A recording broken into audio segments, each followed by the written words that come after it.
We're at the halfway point of the Major League Baseball season, so it is time for myself and Mr. 69, former closer of the Seattle Mariners, David Aardsma, to take a look at our picks and see if we were right or if we were wrong right now on Closers.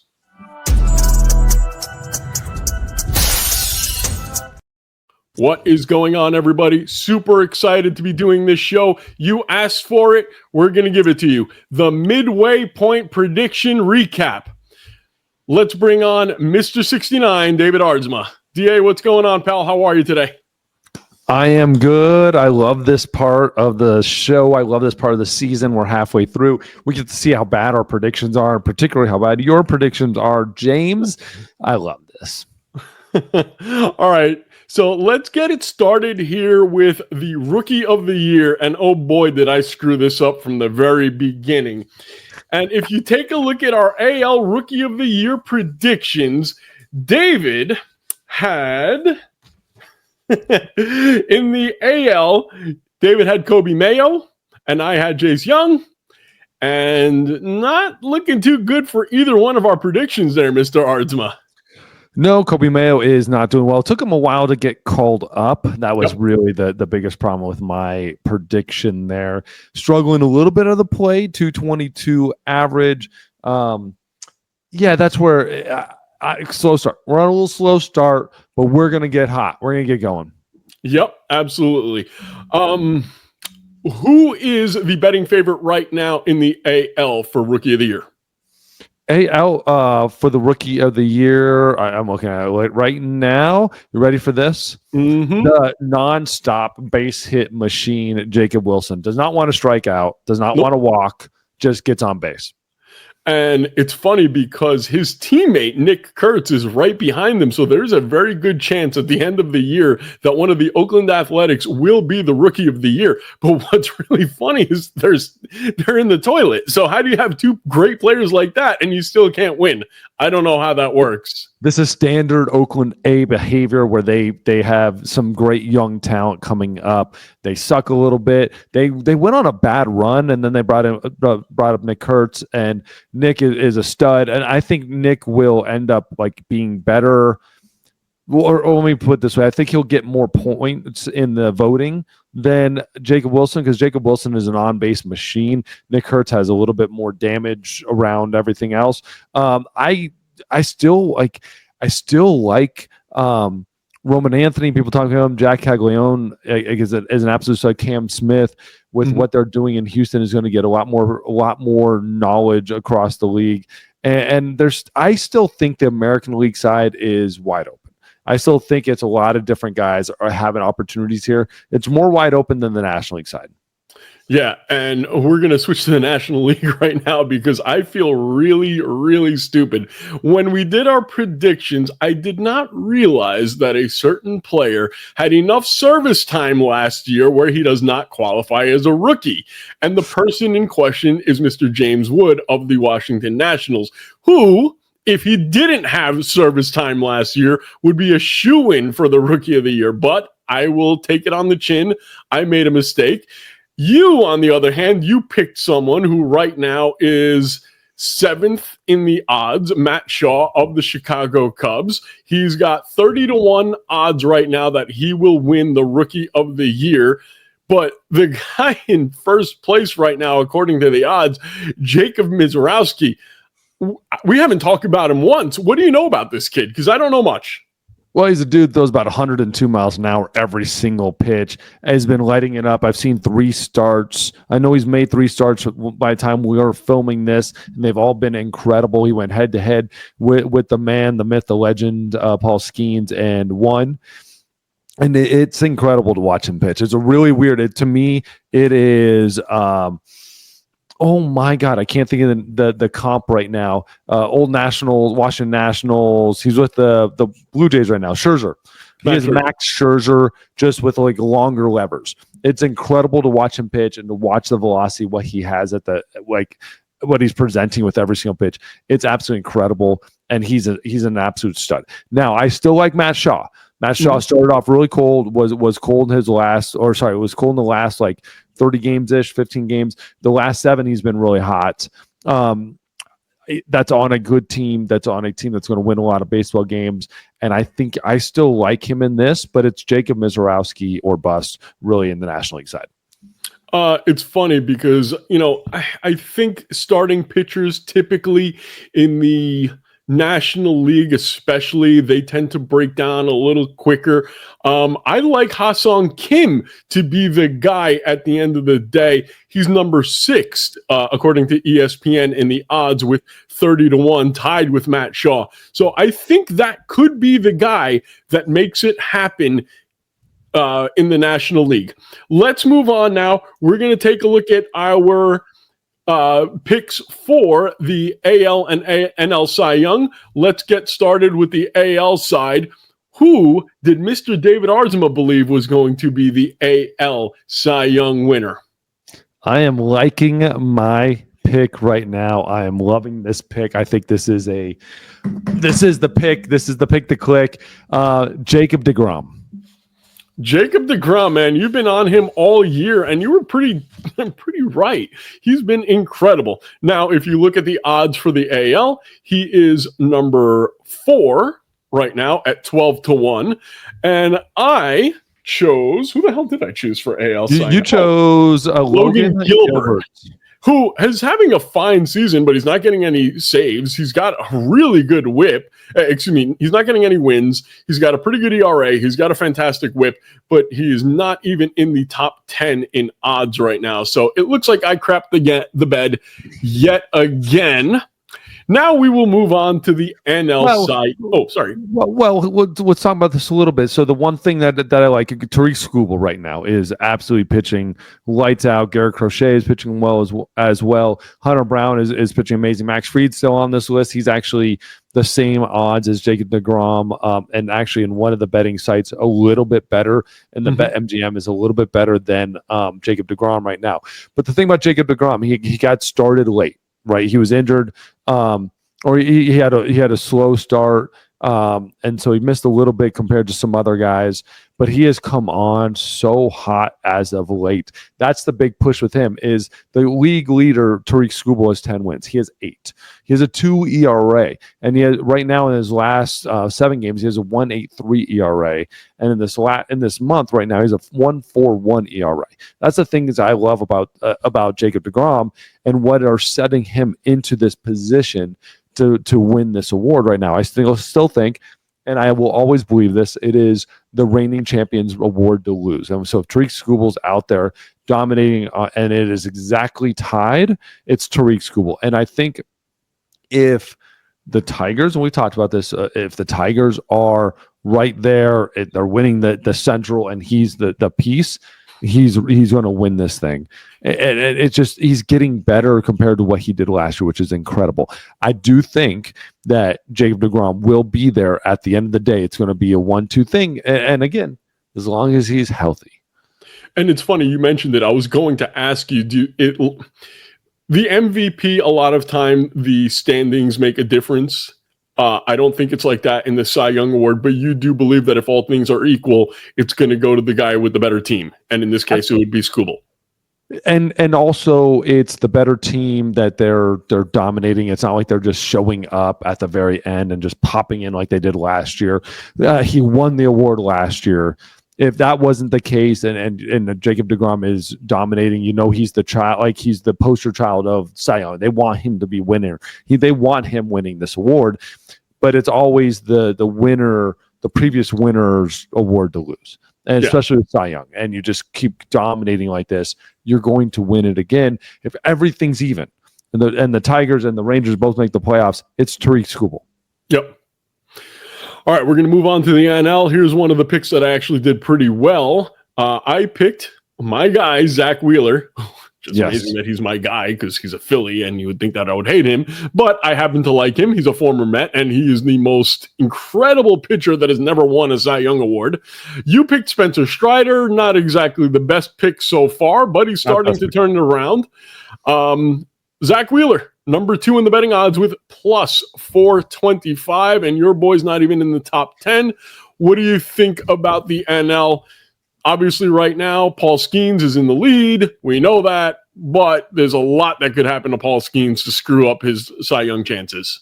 Well, Paul Skeens is without a doubt is the dude right now. He's the dude to win this. When he steps on that mound, it's incredible what he does.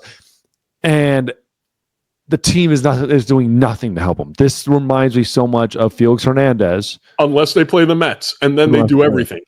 Well, reminds me of Felix Hernandez through and through and through in 2010 when he won the Cy Young Award and everything he was able to do with a team that wasn't giving him any runs. So when we get to my pick, Spencer Strider, injuries, of course, derailed the early part of his season. He missed almost a month. He started the season late, missed a month, had to come back, and now has been starting to pitch. Getting better every outing, but by no means not even remotely close to Cy Young candidate.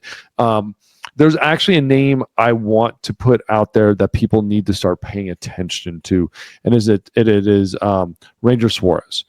This dude, Ranger Suarez, might be at the end of the year, might be the Cy Young winner if Paul Skeens isn't just dominating throughout and Zach Wheeler isn't just dominating throughout. The way this guy has been pitching as of late, pay attention to him.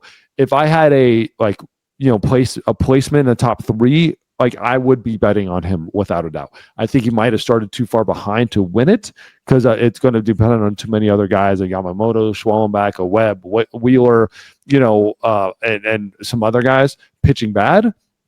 But Ranger Suarez has been absolutely dominant as of late. So just be heads up, he might place in that top 3. Hey, right now he's got 100. He's probably got 100-1 odds. He's not in the top 10. Robbie Ray's. I got him at 8,000. Plus 8,000. That's a pretty good bet. That's something you might want to look into, buddy. Without a doubt. Well, if I can take a bet with him to place, that's what I would do. I just think he's too far behind the other guys to be on it. But right now, in his last 15 starts, he has a 2 ERA and a 7.2 record. Like that's like his 15. He's pitched 15 times this season. 2 ERA, 7.2 record. He just started too far behind, I think, at the beginning, and he missed April. And so when you're that far behind, he had a bad start. His very first start, he gave up 7 earned runs. Think about this. The dude has a 2 ERA and gave up 7 earnies in 3 innings his first start. That's how dominant he has been. Be heads up. This dude's going to be there. He has a 1-1 in his last 7 starts. 1-1. Yeah. And he's the 3rd best pitcher on that staff. Yeah, he's been fantastic. Absolutely fantastic over the last 7 starts. He's definitely somebody that you got to watch out for. Before we move on to our MVP picks, let's put this out there. When we made our picks, we knew that Shohei Ohtani and Aaron Judge were going to be the favorites, and they were probably going to win it. But so that we weren't lazy, we wanted to pick somebody other than Judge and Ohtani. I think both of us, I would have voted for Ohtani for the MVP. That's for damn sure, and that would have been my pick. But taking those 2 away, let's start in the AL. You had Gunnar Henderson as your MVP pick, and I had Bobby Witt Jr. Gunnar Henderson has not started off the year very well. He's starting, hopefully, to come around, but it's going to be an uphill battle for him if he wants to win that AL MVP. It's pretty much not going to happen. And my boy, Bobby Witt, he's in 3rd place, but he's in 4th place as far as the odds are, but there's some guys ahead of him that he's just not going to be able to catch the way it's going. You got Aaron Judge, Cal Raleigh, and Jose Ramirez as the top 3 guys in the AL as far as the odds go. Any chance Bobby Witt catches up and gets that MVP? It's going to be really tough. I just think too many guys are going to have to fall off. Too many players are going to have to just take a step back, especially, and I think, when you get Tariq Skubal in here too, and the way they're pitching, and DeGrom might even get in this conversation. Jose Ramirez at the end of the year is always going to have great stats, and Cal Raleigh with what he's doing with Aaron Judge. It's those 2. It's a 2-man race. Bobby Witt has an opportunity here, but my man Gunner's out. It's such a step back from what he did last year. 37 home runs, and he's only at 9 right here halfway through the season, and a 273 average. Average isn't that far off. It's just the production and the team is so far behind what we were expecting. the thing with Bobby Witt that where I see him taking, that leap up is when this Royals team has that like next step forward, which I think they can still do and really start winning some more baseball games. He's gonna be a big part of that. That's gonna be a big push by the end. It's just how far is Cal and Aaron Judge gonna have a lead? I think they're very, very far ahead right now. Let's forget about Aaron Judge for 1 second. Cal Raleigh, who's just been absolutely incredible, the first guy with 30 home runs this season on a team that's doing relatively well in the AL West, and he's basically keeping them in that race. I don't see any way that Bobby Witt Jr. can jump over him. And then you got Aaron Judge, who's the most dominant hitter in the game of baseball, and he's still hitting what? He's probably like 350 right now. Still very high on home runs, still very high in 353, a 117 OPS, 30 home runs. He's only 2 behind Cal Raleigh, 67 RBIs, only 2 behind him, 30 more hits than Cal Raleigh. And there's a lot there, and his team is in first place. Yeah, it's going to be incredibly tough for him to catch up to Aaron Judge. Let's just name the award the Aaron Judge MVP in the AL, because that's what it's going to happen. And then we move to the National League, where the man, the myth, the legend, my hero, Shohei Ohtani, is by far the leader in the clubhouse, the man who threw 102 miles per hour after his second Tommy John, threw 102 miles an hour, and oh yeah, he's still the only man to go 50-50. The best player of all time in my estimation. But you had Juan Soto as your NL MVP choice. I did not vote for him because he is a Met, and I know that's not going to happen. I had Elly De La Cruz, who was not amazing to start the season, but is still very, very good. I don't see any chance that Elly catches up to Shohei and Soto and some other guys. Yes. Now, taking Shohei Ohtani out of the argument right now, if you look at the NL MVP odds, Pete Crow Armstrong is in second place according to the odds, 12-1. He has had an amazing, absolutely amazing first half of the season. Do you think PCA is going to be able to keep this up and hold Juan Soto back or catch up to Shohei Ohtani? Look, PCA has had a very good. He is being pushed by a media, like a push. Yeah. He's a very good baseball player. It's 262 average, 830 OPS. He's ranked 19th in the National League in OPS. He's had good power numbers, but it's still not, it's still 10 behind the leader or 8 behind the leader in Shohei. There's a lot to 11, and the defense is just jumping out at you, and the athleticism. I think he's being pushed really, really hard, more than his numbers are pushing him. I think he's being pushed by media. I think he's pushed by fans and being pushed by a lot of outside people to saying, you got to love a Cub. Got to love a Cub. And I love it, and I respect him. And I think he's going to be an amazing player. Kyle Tucker's better baseball player. James Wood is playing better baseball. Will Smith's playing better baseball. Pete Alonso is playing better baseball in a lot of different ways than him. Corbin Carroll is having a better season. And Juan Soto now. Juan Soto now, and Juan Soto's just getting hot. Freddie Freeman, and that doesn't even get into the pitchers. That doesn't get into the Skeens of the world and what some of these other guys like. I think Elly De La Cruz in some ways is having a better season. There are a lot of other players that I'm saying Pico Armstrong is a giant push on a media side. From a get it done on the field side, I think there are other players that are getting it done more.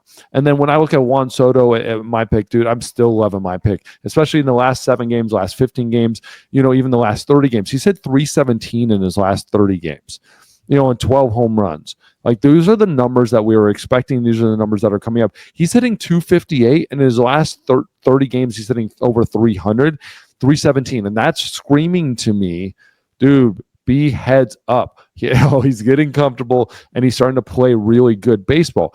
I still love this pick. I am completely on board with my Juan Soto pick. With yours, who was yours again?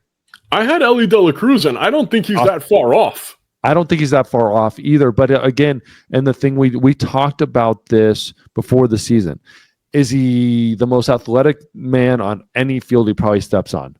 Yes. But is he going to take that next step and make that separator from the rest of the crowd? And we just haven't quite seen it yet. But it's right there. When he's hitting 280, 860 something OPS, like those are the numbers that are just dominating with what he's doing. It's just the idea that the strikeouts are still coming in too many times. He's 92 strikeouts. And that's the big thing. He swings and misses. When he hits the ball, it's goddamn beautiful, but he swings and misses a lot. His OPS has gone up, his slugging's gone up, his average has gone up. And his strikeouts have gone down. Well, it's gone down to, I guess, to a point. I mean, it's 92. That's still looking at 184. And last year he had 218. 218, and he had I guess that we'll put it this way: he almost had the same amount of bats last year. His first year and had 144 strikeouts. So it's getting better. Great point, dude. But all the other peripherals are getting better too. He's going to blow away his home run numbers probably from last year.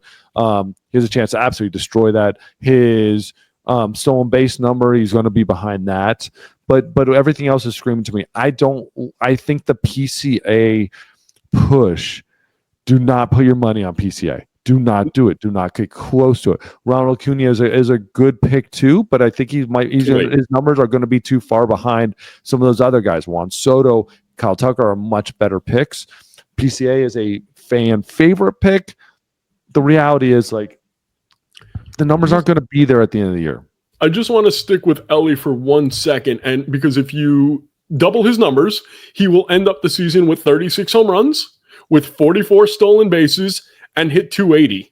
That's MVP numbers right there. If he goes 40-40, it's going to be difficult for anybody. Now, granted, Shohei's still going to win the MVP. I wholeheartedly believe that. But he'll end up getting way past PCA, in my opinion, if he ends up 40-40. Well, the fact, too, and this is the biggest BS Ohtani rule ever created, the fact that they allow him to hit after he pitches. God, like, you just scream Ohtani rule. Like, that to me just is such BS. So it's going to be Ohtani. Yeah, but David, I love this LE pick. I love, like, to me, it's if I could have a pick where it's a place pick too, just like we were talking about in the Cy Young Award. If I could pick as a place in top 3, Ellie De La Cruz might be right there. No. Now, I just real quick on what you said about Ohtani. Yes, it sucks that I don't like it when they change the rules to try to help out a specific player. But at the end of the day, we've talked about this for years. Major League Baseball, all they do is, promote the name on the front of the jersey, not the back. By changing the rules, you're promoting the player. You're promoting Ohtani, and it's good for the game. It's not great for changing of the rules, but that's what they did, and I'm kind of fine with it. Player. That's my problem with it. It's a rule for one. It's not promoting the names on the back. It's promoting one name on the back to make more money from one player, and that's what I don't like. I love promoting players. You promoted player. It's rule for player. If, like, this is what people scream about the Yankees all the time, that the Yankees get all the benefits, all this. Like, if Ohtani was on the Yankees and this happened, people would be screaming and losing their minds. But he's a Dodger and it's Ohtani, so people are like, oh, cool. We get to see him more. They didn't make this for anybody else. And this rule didn't need to be put in. What I believe what should have happened is that you lose your DH. You lose that DH opportunity. If you want Ohtani to hit in that game, Ohtani's got to hit in that game. Ohtani's got to hit like a normal pitcher would have hit, and deal with the ramifications of that decision at the end of the ball game. I gotta be. I'm fine with that. I wouldn't actually have a problem if you took away the DH and you just gave him the pitcher spot. He'll end up losing a couple of at bats at the end of the game, but you know what? That's the way the game should have been done, in my opinion. And so I agree with you wholeheartedly, even though it'll hurt my boy Shohei Ohtani. Or put him in right field. All right, this is what we. Let's move on. Athletes. Put him in right field and take him from the mound. Put him in right field like he originally was. He was a right fielder. Let him go to right field and make him hit and play defense at the end of the ball game. Or he doesn't get to hit that game. I don't like it. Like, make him be a baseball player. You're okay with him pitching and hitting, but you're not okay with him actually just being a ball player. Yeah. No, I agree with you. I'm totally on board with you. All right, let's go to our predictions for the American League standings. So when we did our AL East standings predictions, you had the Yankees, Red Sox, Blue Jays, Orioles, Rays. I had Red Sox, Yankees, Blue Jays, Orioles, and Rays. And boy, did we crap the bed in certain ways, because the Tampa Bay Rays surprised everybody and they are in second place instead of being in the cellar. We were 100% correct with the Blue Jays being in second place. I was very high on the Red Sox. I still believe if Rafael Devers wasn't a head case that they would be in first place, but that's neither here nor there. You were 100% correct. The Yankees are in first place. I'm an idiot, and unfortunately, we were both right that the Orioles were going to take a huge step back. Do you think the standings are going to continue the way they are? Will the Rays continue to be in second place? Can the Baltimore Orioles catch up any ground? What do you think about the AL East going forward? I still believe the Red Sox will be a better team. I mean, they're holding on without some of their studs, without Bregman at third base. I still think their Cassis has been out, and who knows where that'll end up being. I still think the Red Sox will make up ground. I think the Rays are a solid team. If the Red Sox are a team, I don't want to get hot. And I think the Devers move, and we've talked about this, I think they're a better team with the Devers move. They're not playing like it. I think overall in the clubhouse, they're a better team. They just need to be a little bit more healthy, and that bullpen locked down some games at the end of this. But I believe it might end up being Yankees, and I hope Red Sox, then Rays, Jays, Orioles. I don't see the Orioles getting out of this. I don't see the Orioles. I don't see the end of the Orioles, because they know they have to make moves, and we've never seen them make that move that they need. And when you have a young team like the Orioles and you start off so badly, what happens in the clubhouse, David? It's tough, man. It's tough to fight out of it in the clubhouse. You're always searching for something. You're always trying to find what's the magic button, what's the click, what's the meal we all have to eat, what's the thing we all do together. How do you fix a clubhouse? You're always searching for this thing. Sometimes what you need is just to get some older ball players in there that are a little bit more gritty, know how to win baseball games, and can motivate players. They're just so far behind. I mean, they're 12 back. And the wild card, they're behind. They're out of the wild card. They're 7 back in wild card. I mean, the A's and the White Sox are the next two behind them. When you're in that class of a team right now, you might be so far back. You're minus 77 on run differential. There's so many things that need to happen, but you have to start with some old salty vets, get in that clubhouse, rile them up a little bit, get some energy, and show these kids how to win. And you can fight and claw. And again, you still have half the season to go. We've seen things way crazier than this, and they're so talented it could happen. Like, I wouldn't be surprised if they make the playoffs. I'd be more surprised if the Oriole front office actually made a move to get to the playoffs. Yeah, that would surprise me. However, if you're a fat, ugly girl in Baltimore, find out where the players hang out afterwards, because they are desperate for a slump buster. And we know that that's how players get out of slumps. Moving on to the AL Central, probably the most surprising standings in all of baseball. We had it as the Royals, the Twins, the Tigers, Guardians, and White Sox. We both believed that would be the standings. Well, the Tigers are making us look stupid. They were the first team to get to 50 wins. They are at 53-32, a 624 winning percentage. The Twins, that we both thought would be in second place, are 4 games below 500, as usual, because they are a waste. The Guardians, that we thought would be in fourth place, surprisingly, even though they're 2 games below 500, are in second place. This is a bad division with one of the worst teams in the league, the Chicago White Sox, taking up the rear, and the Kansas City Royals, to me, are just as disappointing as the Baltimore Orioles. I would say the Royals are less disappointing to me than the Orioles, because the Orioles won in a very good division last year and they looked in the right direction. The Royals were winning in a very poor division that a bunch of teams were just good enough to make the playoffs, and one team was so bad that everybody just feasted on the wins. You can always look around the league when there's one team that's so bad everybody else wins a lot of ball games in that division, and that's what we saw last year. Yep. So I'm not that far surprised that these three teams have dropped. I am more surprised about the Royals. I'm more surprised about the Orioles than I am about the Royals, anyways. But right now, the Twins are 2 losses behind being in second place. We did say they'd be in second place. They're 2 losses behind, and they're tied in the wins. It's just the Royals. I didn't think they'd be this far behind. I didn't think the Tigers would just keep growing and keep getting better and better. And really, that offense has gotten decent. Yep. And the pitching staff is good, and the offense is decent. It's not crazy surprising, but it is definitely surprising. And we're talking about AL MVP before. Where's all the love for Riley Green? The dude's hitting 296 on the best team in baseball right now. Can we give this guy some love? He got 63 RBIs. He's hitting 296. He's doing his thing.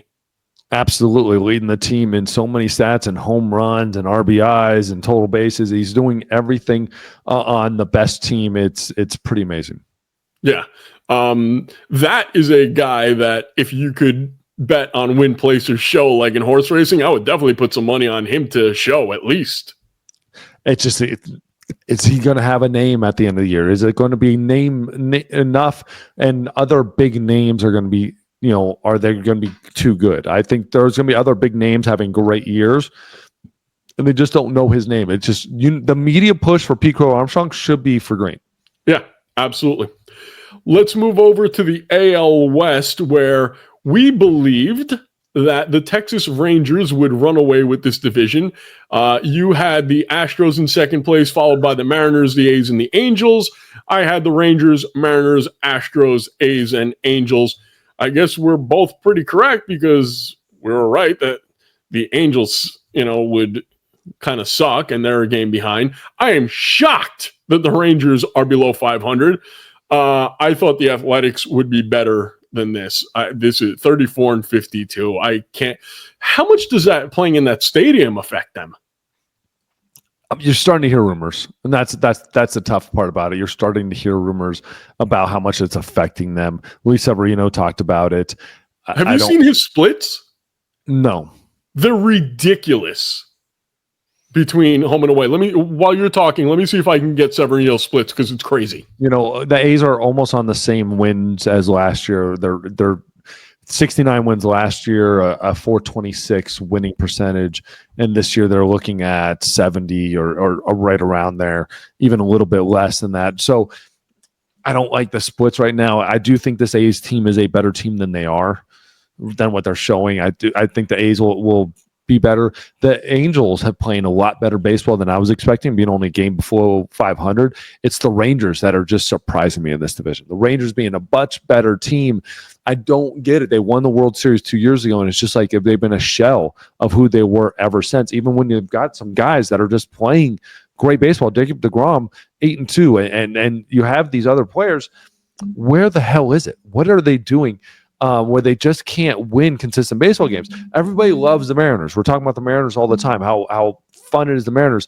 The Mariners have one more win than the Boston Red Sox. Yeah. They're 43-40. I love it. I'm a Mariner through and through. But can we pump it on this team a little bit and say, guys, we need to win more games. We should be at 47 wins right now, 46. And let's make a difference, 43-40. It's great. But where are we going to go from here? Are we going to make that second half push? Are we going to make those moves that are going to push this team past the finish line again and get them back to the playoffs? Or are we going to sit back and then watch the Rangers get hot or something?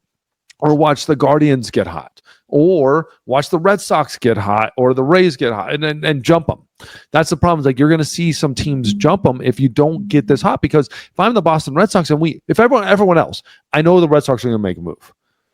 Yeah, I know they're going to make a move. They've invested a little bit too much. They've got a little bit too much riding on this. They're not going to sell everything because Breslow will be out if he does. So they're going to make a move to try to win. The Blue Jays are going to try to make a move. The Rays will try to do something sneaky. And then the Astros will make a move. So now you're sitting back and going I'm out if I don't win.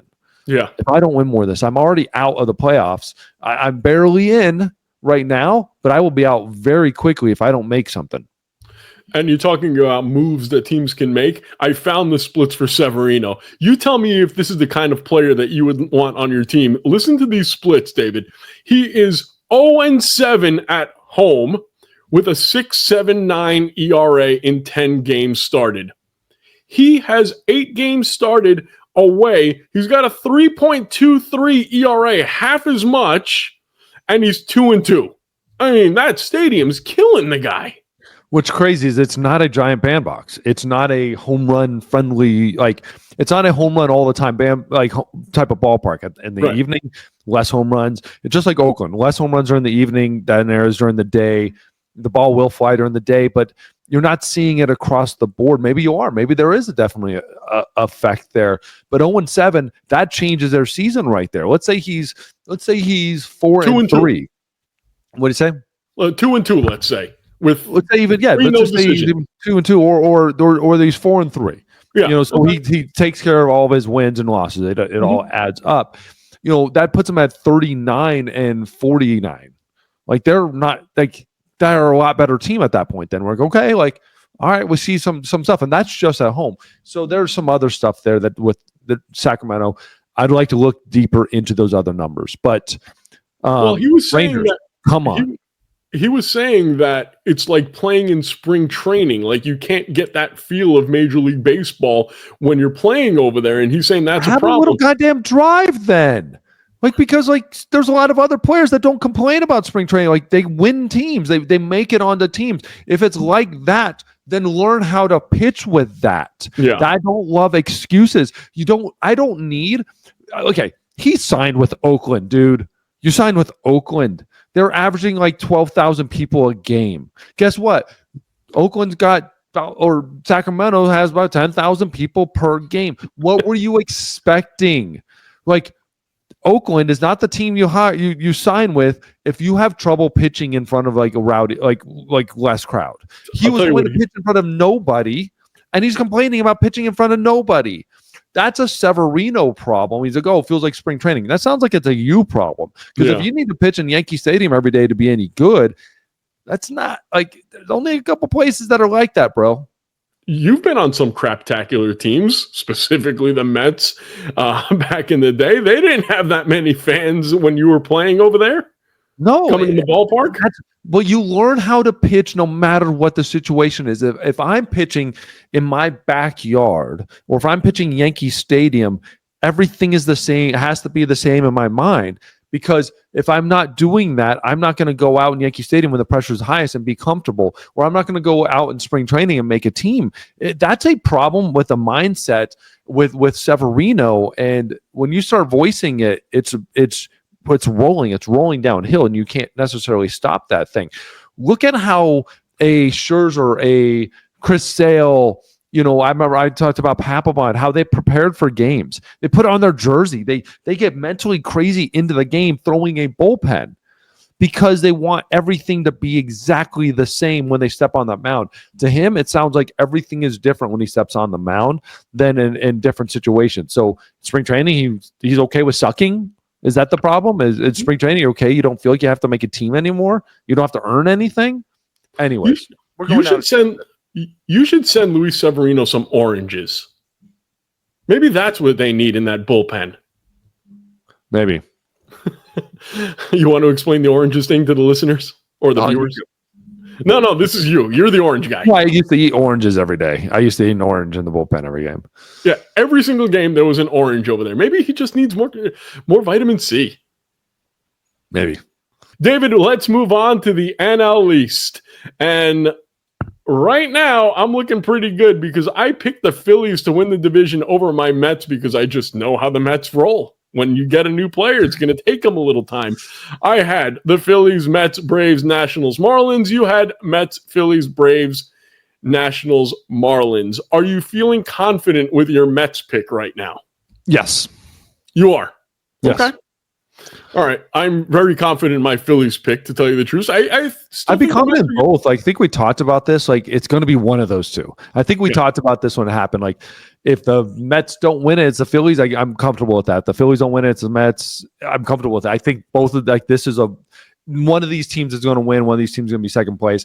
I think they're so close right now. The separator is just the Mets on this little run and health. I mean, the Phillies are 5-5 in this run. That's what got them past this edge, is like just like the Mets being bad right now. Nationals will not be in last place. Their team is starting to turn on too much. Wood's too good. The pitcher's too good. Like Marlins will fall off. Yep. And, the Braves are the Braves right now. They're in third place, but that has a lot to do with the fact that Acuna was hurt to start the season. He is an incredible ball player. And you're right, the Nationals are going to be better than what they are right now. They just have so much young talent on that team. I am scared of them for the next 10 years. They're going to be a good team. Moving on to the NL Central, and David, I have to give you all the props in the world. Your pick was Cubs, Brewers, Cardinals, Reds, and Pirates, and that's exactly what it looks like right now. I had the Reds in second place, Cardinals in third, Brewers, and then the Pirates. I'm actually pretty okay with my pick. I'm not surprised by any of it. The Reds are 44-40. And I think they're going to continue to get better. I think they're going to get into that second place. The Brewers, I don't know what to believe. This team, every time they lose something or somebody, they still come back. They're a very well-run organization right now, even though they lost their GM in Stearns. Good job by them. The Pirates are a disgrace. Pirates are a disgrace. Reds, it's going to be really interesting to see how they go. Again, they're not going to be making moves. They're just going to probably dump some payroll when they were getting closer to the deadline and some of the older veteran players. And that's usually when teams like this end up evening out and becoming 500, even though they're 3 games above 500 right now. It's going to be really interesting to see where the Cardinals, Brewers, Cubs end up, because for as great as the Brewers have been playing, the Cubs have been playing, the Cardinals are playing just as good.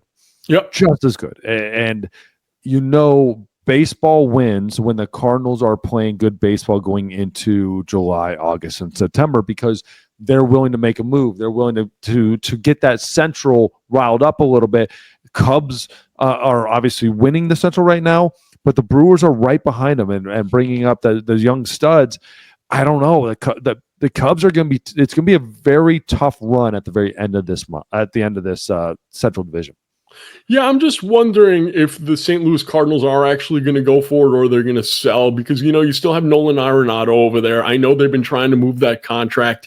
So it's going to be interesting. I think it's probably more likely that they're going to be sellers rather than buyers, but we'll see, because you said it. The standings are what they are. They're 47-38. They should be going for it. But that Nolan Arenado thing, that just gets me thinking that there's a possibility that they're sellers. Possibility with him, maybe, but I don't know. There's 3 games back. They're 3 games back from winning the Central, and when you're in that position, I don't know how much they're going to do. I don't know how much the Cardinal fan base is going to sit behind them and just be, yay, Cardinals.